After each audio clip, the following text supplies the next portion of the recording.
एक बार फिर से आप सभी का 11 बजे की बड़ी बहस में बहुत बहुत स्वागत है। मैं हूं आपके साथ पयोधी शशि और आज सबसे पहले आपके सामने मैं 5 सवाल रखने जा रही हूं जिन पर हम चर्चा करेंगे।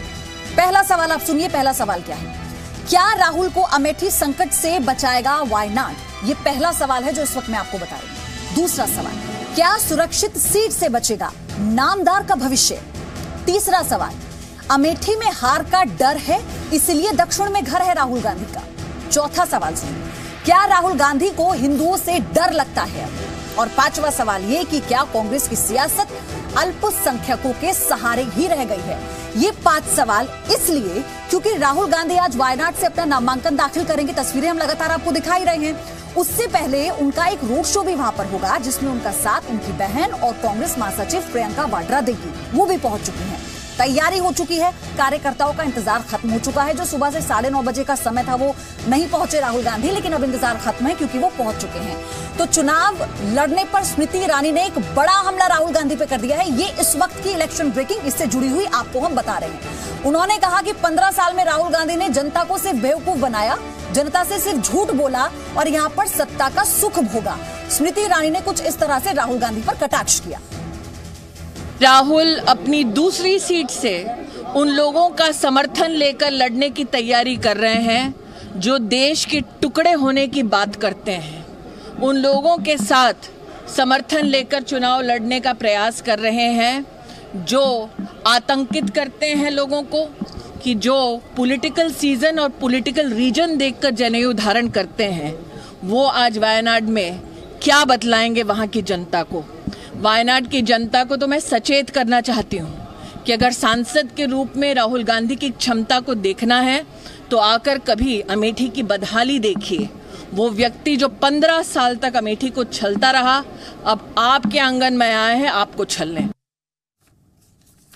कौन कौन मेहमान जुड़ चुका है इस चर्चा में, आपका परिचय फटाफट मैं करवा देती हूँ। मेरे साथ जयराम विप्लव बीजेपी से जुड़ चुके हैं, आशुतोष मिश्रा पॉलिटिकल एनालिस्ट हैं, रामदत्त त्रिपाठी सीनियर जर्नलिस्ट हैं, सर इस वक्त स्टूडियो में मौजूद हैं, अजय मलिक लीडर हैं सीपीआई स्टूडियो में मेरे साथ मौजूद हैं, असद खान फलाही भी मुस्लिम स्कॉलर हैं हमारे साथ जुड़ चुके हैं। आप सभी का बहुत बहुत स्वागत है। अजय मलिक, सबसे पहला सवाल मेरा आपसे है, उत्तर से दक्षिण का समागम जो राहुल गांधी करने जा रहे हैं, क्या वो रास आएगा आपको लगता है? क्योंकि नाराजगी तो आप लोगों को है।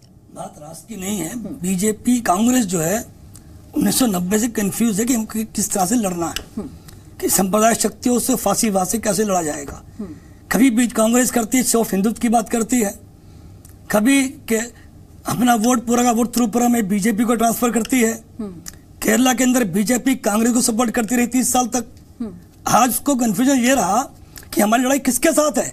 वो चले गए वायनाड में कम्युनिस्टों के खिलाफ लड़ने के लिए, जबकि उन्हें यह चाहिए था कि फांसीवाद आज चरम सीमा पर है, सांप्रदायिकता अपना मुखौटा खोल के खड़ी है, हमें लड़ना किससे है ये तय नहीं कर पा रही कांग्रेस। मुझको ये भी लगता है कि कांग्रेस के जो सिपला सलार हैं उसमें कुछ लोग आरएसएस के कैडर भी हैं जो उनको गलत सलाह दे रहे हैं।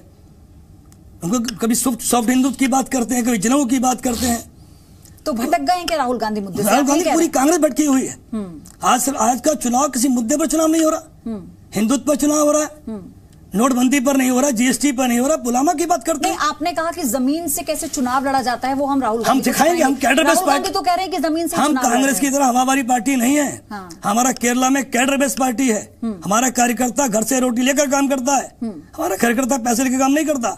और केरला के अंदर बीजेपी कांग्रेस सबरीमाला पर एक थे दोनों, कौन कह सकता अलग थे? केरला के अंदर कांग्रेस बीजेपी दोनों मिलकर लड़ते हैं, कम्युनिस्टों के खिलाफ लड़ते हैं। या दिल्ली यूनिवर्सिटी जी। रामदत्त त्रिपाठी सर, जो सहयोगी होती है कांग्रेस की, वो बाद में कहते हैं कि अवसरवाद की राजनीति कांग्रेस करती है, जहां मौका देखा वहीं पर अपना पाला बदल लेती है, अपनी पूरी दिशा बदल लेती है। नहीं, मैं अभी देख रहा था तो ये जो वायनाड सीट है ये तो 2009 में नई सीट बनी है और जो आंकड़ा है उसके हिसाब से 2009 और 2014 दोनों में कांग्रेस जीती है जी। तो अगर वो लेफ्ट की सिटिंग सीट होती तो मुझे लगता है कि आपत्ति ज़्यादा जायज होती। हाँ, ये जरूर है कि कांग्रेस का चूंकि लेफ्ट से पोस्ट पोल अलायंस की संभावना है या कांग्रेस मानती है कि बीजेपी को हराना है और लेफ्ट का वहाँ प्रभाव है केरल में, बंगाल में, तो ये बेहतर होता कि तालमेल करते, कुछ बात करते, लेकिन वो तो कांग्रेस की सीट है, तो अगर राहुल गांधी वहां से लड़ रहे हैं, दक्षिण के से भी जा रहे हैं, इंदिरा गांधी भी दक्षिण से चुनाव लड़ी थी, तो हर पार्टी को अख्तियार है कि वो पूरे देश में कहीं से भी चुनाव लड़े और अपना विस्तार करे। तो मुझे नहीं लगता कि इसमें कोई आपत्ति की बात है। सीपीआई और उनकी फ्रेंडली फाइट भी हो सकती है। नहीं, लेकिन अगर एक साथ एक मंच पर सबने आने का फैसला किया था तो फिर इतना ज्यादा कुछ और सोचना, दिखाना कुछ और करना कुछ और, फिर ये तो एक धोखा देने वाली बात हो गई ना। नहीं, लेकिन कोई ऑल इंडिया अलायंस तो हुआ नहीं, यहाँ तक कि भाई बंगाल में भी नहीं हुआ, उत्तर प्रदेश में भी कांग्रेस का गठबंधन नहीं हुआ। तो जब गठबंधन नहीं है बड़ा, तो उसमें तो फिर स्वतंत्र है, कोई भी कहीं से भी लड़ सकता है। सीपीआई भी आके उत्तर प्रदेश से लड़े, अमेठी से लड़े, कोई रोक तो है नहीं। जयराम विप्लव, अभी अजय जी मेरे साथ बैठे हैं, वो ये कह रहे हैं कि भाई आप लोग मिलकर भड़का रहे हैं वहां पर लोगों को, वहां पर विजन को मिलकर भड़का रहे हैं आप लोग। उनके कहने में कोई दम नहीं है। पहले तो मैं राहुल गांधी जी को शुभकामना देता हूं कि कम से कम एक सुरक्षित ठिकाने तक आज वो पहुंच गए। अमेठी में तो उनकी करारी हार तय है। अब देखिए, वायनाड की सीट की रामदत्त जी चर्चा कर रहे थे, तो थोड़ा सा फैक्ट्स में बताना चाहता हूं। अंतर देखिए, ये है 2009 में वहां पर कांग्रेस के प्रत्याशी 1,53,000 वोटों से जीते थे, लेकिन 2014 में उनकी जीत का अंतर मात्र 20,000 रह गया। 2009 में बीजेपी चौथे नंबर की पार्टी थी वहां, 2014 में हम तीसरे नंबर की पार्टी है। तो लड़ाई बीजेपी से होने की संभावना इस बार बढ़ गई है और हम करारी टक्कर वायनाड में भी उनको देंगे। उनके देखिए, इनके नेता प्रकाश करात ने कहा कि कांग्रेस गलती कर रही है, वो क्यों कूद रही है, हमारी लड़ाई तो बीजेपी से है, बीजेपी को हमें हराना है। तो प्रकाश करात स्वयं वायनाड की सीट पर बीजेपी को अपना प्रमुख अपोजिशन मान करके चुनाव लड़ रहे हैं। यह सच्चाई है। और अमेठी की सच्चाई भी जान लीजिए, लगातार 15 वर्षों से राहुल गांधी सांसद रहे वहां।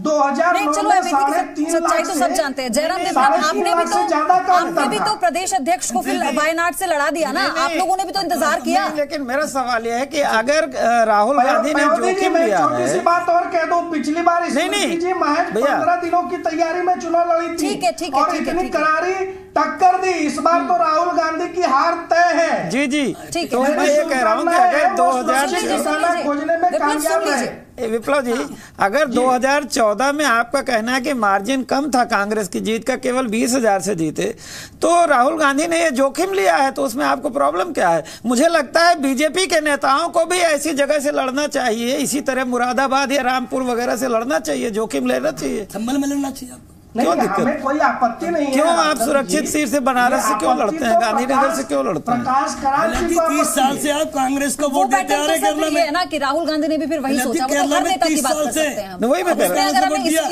इस कसौटी पे तोलना है तो फिर हम हर नेता नहीं है लड़ने की, फिर चाहे किसी भी पार्टी के सुप्रीम कोर्ट हो जाते हैं। बीजेपी की तरफ से प्रधानमंत्री जी ने आपत्ति की थी कि राहुल गांधी मुस्लिम बहुल सीट पे गए हैं, तो मेरा कहना है कि भाई प्रधानमंत्री जी या अमित शाह भी मुस्लिम सही बहुल सीट पे लड़ते, जो कुछ लेना चाहिए।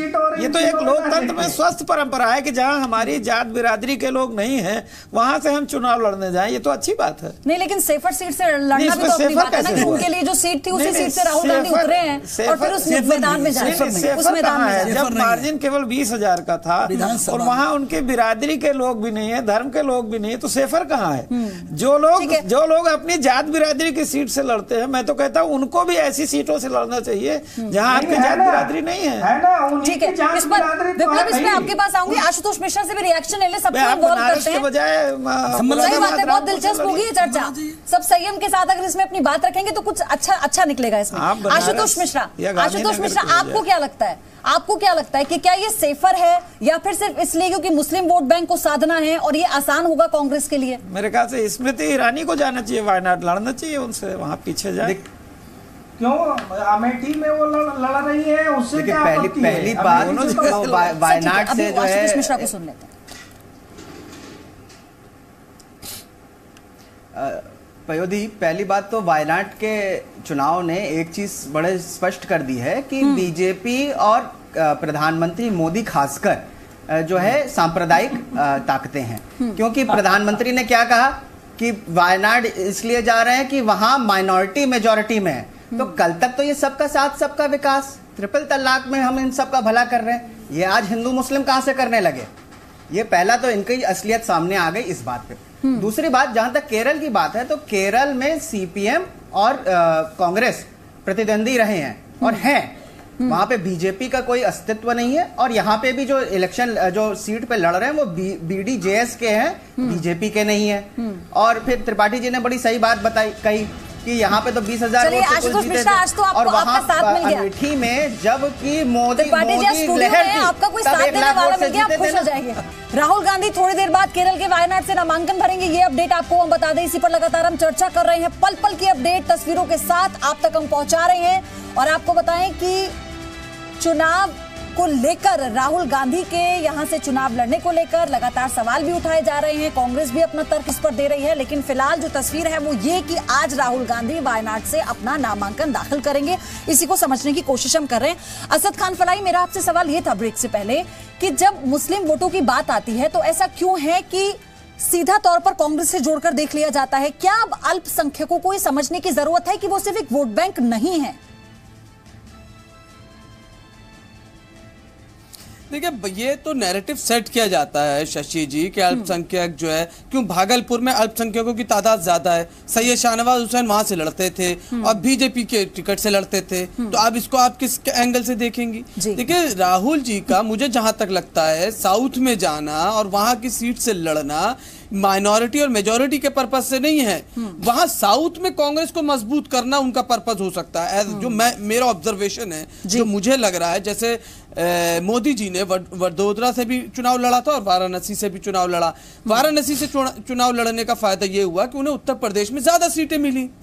यही हो सकता है राहुल जी की भी स्ट्रेटेजी कि वो साउथ में इसलिए गए हैं कि साउथ में जाने से साउथ के लोगों को लगेगा कि एक नॉर्थ के लोग हमारे पास आए हैं, हमारे यहाँ से लड़ रहे हैं, तो हमें तो कांग्रेस भी कह रही है। असद खान फलाई, कांग्रेस भी यही कह रही है कि भाई दक्षिण में पार्टी को मजबूत करना और वहां से मांग उठ रही थी, इसलिए राहुल गांधी वहां गए। लेकिन क्या अमेठी में हार का डर भी एक कारण हो सकता है? क्या लगता है आपको?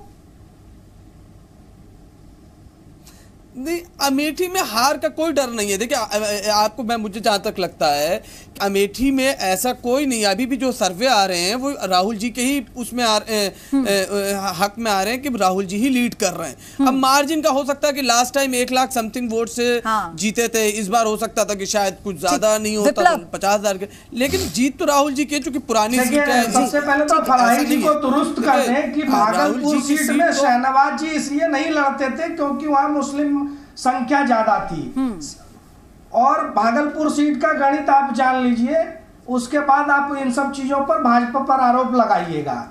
दूसरी चीज, राहुल गांधी जी ने और उनके परिवार ने नहीं है क्या? आप कैसी बात कर रहे हैं? नहीं, आप बताइए फिर। नहीं, भागलपुर में माइनॉरिटी की कितनी संख्या है? आप बताइए, क्या जानकारी है आपको, बताइए। मैंने भी तो यही बात कही। अरे भाई, संख्या है, लेकिन इस वजह से केवल उनको नहीं लड़ाया जाता था भाई। उसके पहले वहां सुशील मोदी लड़ते रहे, दूसरे लोग भी लड़ते रहे। तो हमारे यहाँ ये सिस्टम नहीं है कि हम मुस्लिम वोट बैंक के आधार पर चुनाव लड़ने पहुंच जाते हैं। राहुल गांधी जी ट्रैप में है।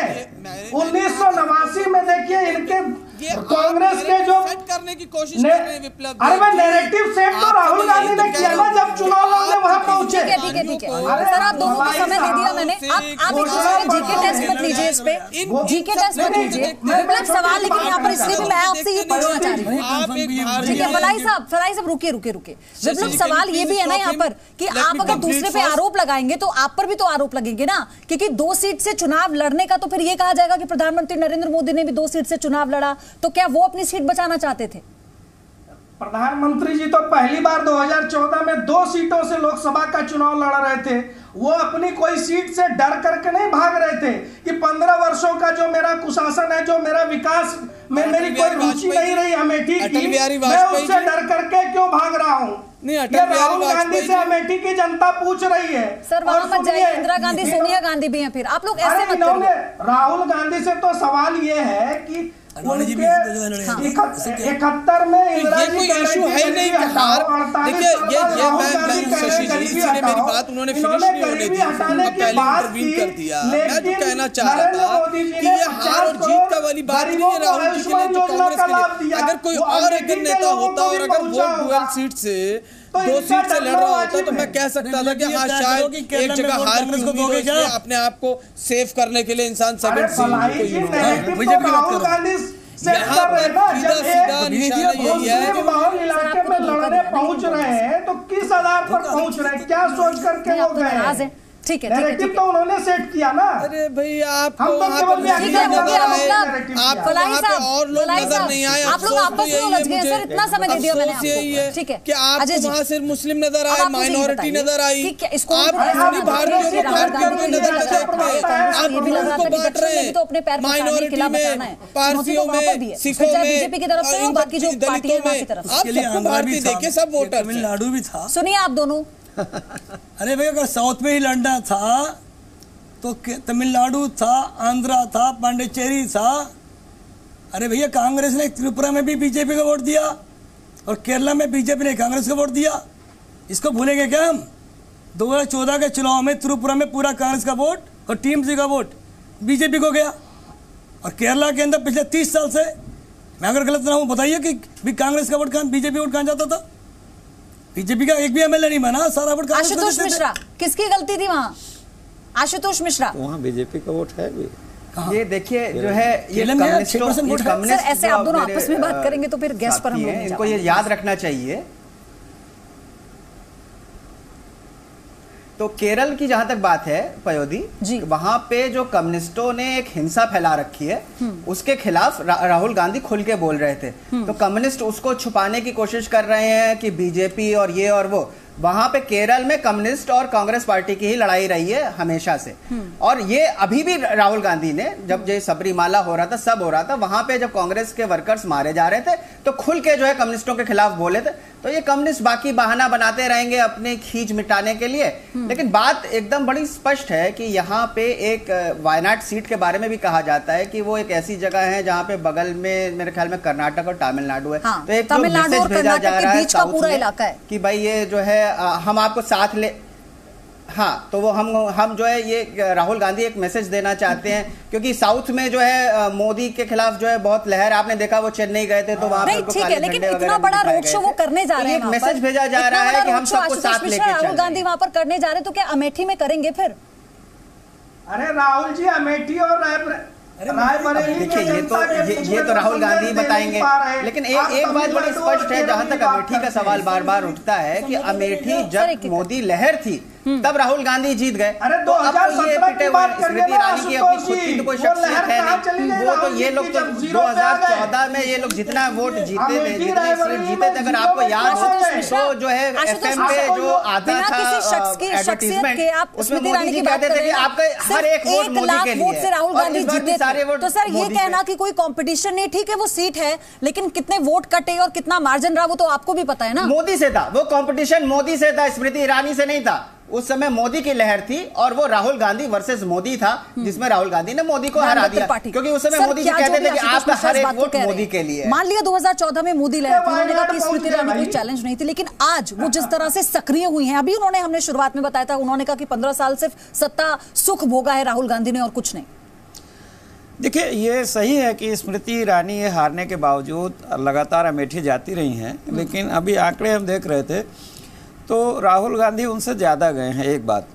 दूसरी बात, अमेठी का जो अगर आप प्रोफाइल देखिए तो मेरे ख्याल से केवल 2 बार, एक 1977 की जो लहर थी, असाधारण चुनाव था, और 1998 का जो चुनाव था जब संजय सिंह जीते थे, 2 बार वहाँ कांग्रेस हारी है, बाकी हमेशा जीतती रही है। और एक चीज़ और भी है कि जो कैंडिडेट मोदी लहर में, जब उत्तर प्रदेश में 73 सीटें निकली इनकी, तो जो कैंडिडेट मोदी लहर में नहीं जीत पाया तो अब वो जीतेगा, ये थोड़ा मुश्किल लगता है। मतलब मोदी लहर में जिसकी नैया पार गलत, मोदी लहर खत्म नहीं हुई है रामदत्त जी। मोदी नहीं, मैं वही कह रहा हूँ कि जब मोदी लहर में नहीं जीता, परिणाम को आप क्यों भूल जाते हैं भाई? मैं वही कह रहा हूँ कि मोदी लहर के बावजूद वो हारी थी ना वहाँ से, यही मैं कह रहा हूँ। अरे भाई गोरखपुर में योगी पिट गए, ये आप क्यों भूल जाते हैं? और इस बार ना गोरखपुर को भूल जाते हैं। उसके बाद गोरखपुर में योगी पिटे और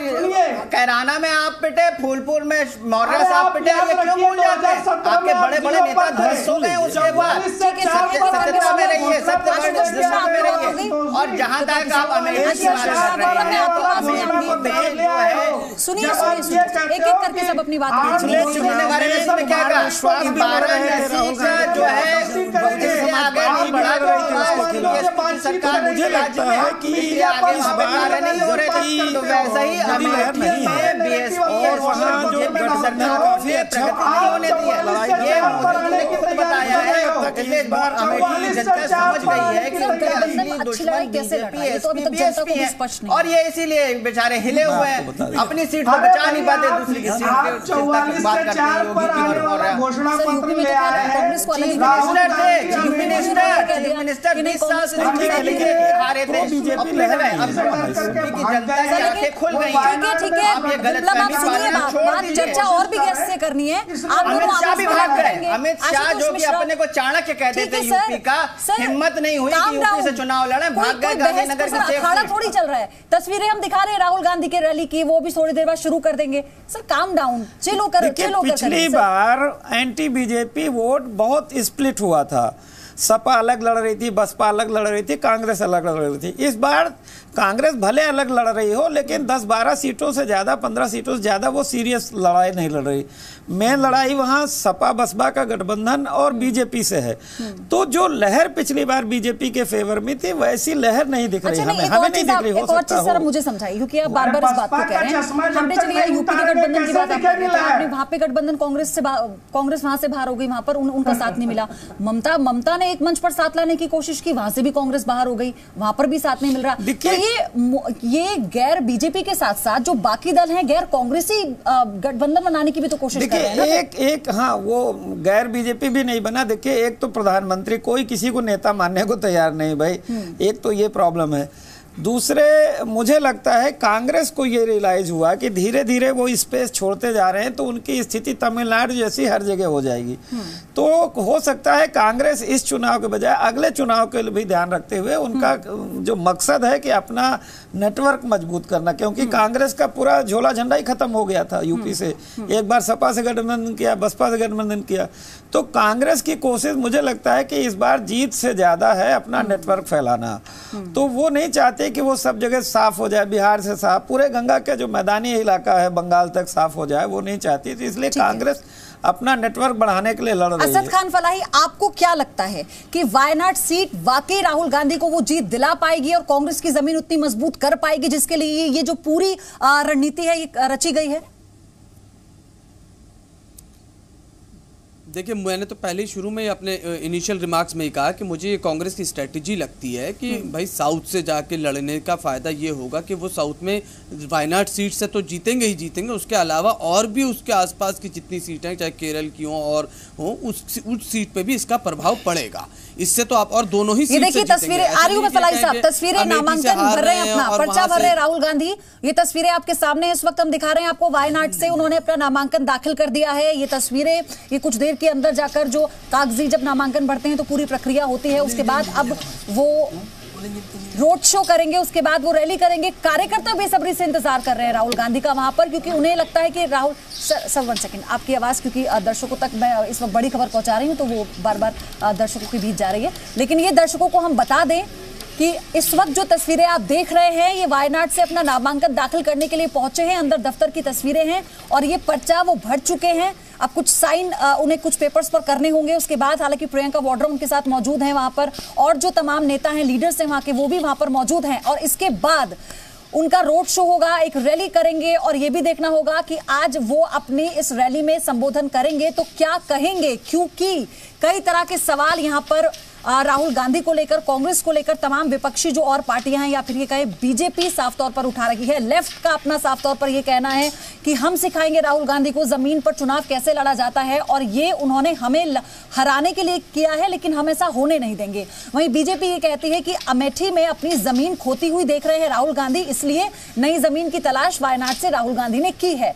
हालांकि ये तलाश अब कितनी कारगर साबित होगी, क्या मंजिल तक पहुंचाएगी, ये देखना बहुत दिलचस्प होने वाला है। लेकिन फिलहाल जो तस्वीर तस्वीरें हैं वो बहुत दिलचस्प हैं, क्योंकि राहुल गांधी वायनाड से अपना नामांकन पर्चा भर रहे हैं। ये तस्वीरें आपके साथ हम साझा कर रहे थे। वो पहुंचे अब से थोड़ी ही देर बाद, जब वो इस ऑफिस के बाहर निकलेंगे तो अपना रोड शो करेंगे, और ये देखने वाली बात होगी कि इस रोड शो को लेकर कितना ज्यादा प्रभाव वहां की जनता पर पड़ता है और वहां के लोगों पर पड़ता है।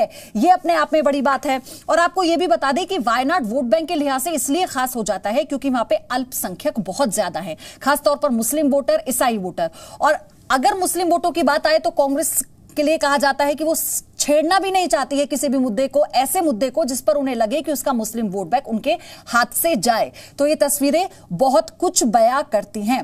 रामदत्त त्रिपाठी, ये तस्वीरें तो हम देख ही रहे हैं साथ साथ, लेकिन और भी जो चीजें हैं वहां पर, सबसे बड़ा मुद्दा सबरीमाला का मुद्दा जो केरल में रहा है, वहां पर इस मुद्दे पर हमने देखा है कि कांग्रेस और बीजेपी के अपने अपने स्टैंड थे, लेकिन क्लियर किसी ने कुछ नहीं कहा। प्रधानमंत्री नरेंद्र मोदी ये कह रहे हैं कि हाँ, देश की जनता को, जो मौजूदा सरकार है वहां की जनता को, माफ कीजिएगा, गुमराह कर रही है इस मुद्दे को लेकर। आपको क्या लगता है इसका कितना फायदा और नुकसान इन दोनों ही पार्टीज को वहां पर मिलेगा?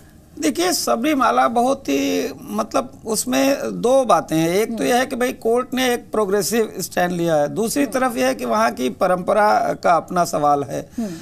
तो मुझे लगता है जब ऐसी स्थिति आती है तो पॉलिटिकल पार्टीज जनरली कंफ्यूज हो जाती हैं कि वो किधर जाए।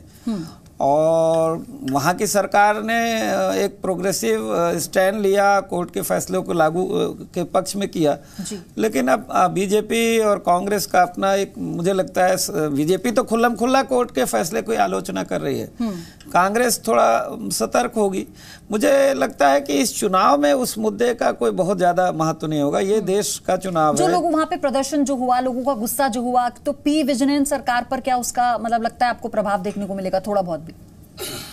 देखिए, मुझे नहीं लगता, क्योंकि वो दोनों विचारधारा के लोग अलग अलग हैं, सबको प्रदर्शन का अधिकार है, लेकिन मुझे उसका तो नहीं लगता। हाँ, ये जरूर मैं मानता हूं कि राहुल गांधी के लिए अमेठी के बजाय अगर तुलना करें तो वायनाड जोखिम वाली सीट है।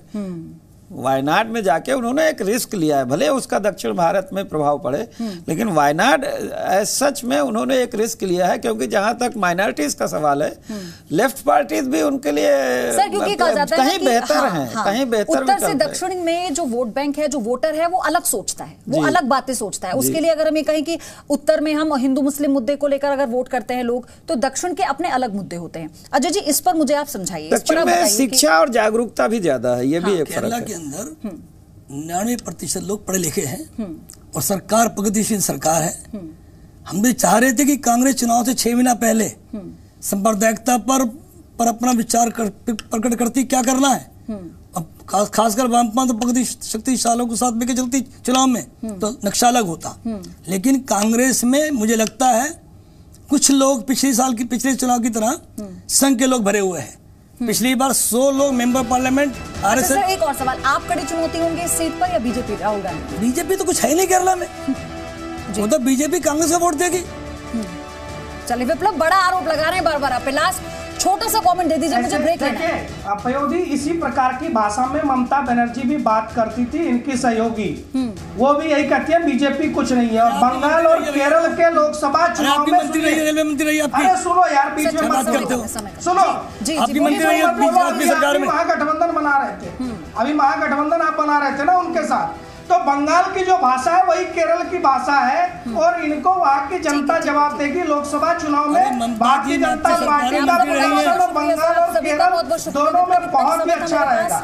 आप सभी का फिर से बहुत शुक्रिया इस चर्चा में शामिल होने के लिए। लेकिन सवाल वही है कि क्या अगर अमेठी से डरे हैं राहुल गांधी, तो वायनाड सीट क्या जीत दिलाएगी और क्या कांग्रेस की राह को आसान कर देगी? पल पल की अपडेट आगे भी आपको देते रहेंगे।